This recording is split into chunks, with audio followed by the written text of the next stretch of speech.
Prenons 2-3 minutes pour comprendre le modèle linéaire. L'objectif de cette méthode est de prédire une variable quantitative par une ou plusieurs autres variables quantitatives.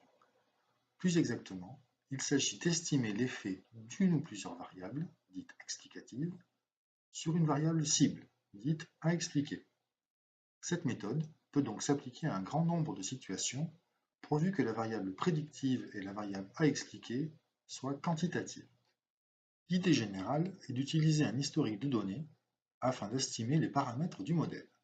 Cet historique doit bien sûr contenir à la fois les variables explicatives et la variable à expliquer. Par exemple, nous avons pour nos travaux pour Metrolab cherché à établir un modèle prédictif du temps d'échange passager. L'objectif à terme était d'optimiser le temps d'arrêt des métros et des RER afin qu'ils ne s'arrêtent que le temps nécessaire, pas plus, pas moins. Le temps d'échange passager dépend clairement du nombre de passagers qui veulent monter dans le train, les montants, du nombre de passagers qui veulent descendre du train, les descendants, et du nombre de passagers qui restent dans le train, les restants.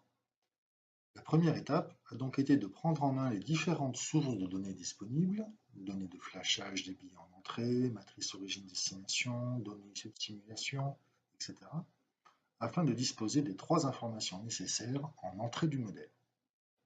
Pour avoir l'information sur des temps d'échange relatifs aux montants, descendants et restants calculés, il a fallu organiser des chronométrages dans les stations. Une fois toute l'information recueillie, nous avons pu établir un modèle prédictif du temps d'échange passager nécessaire en fonction des montants, des descendants et des restants.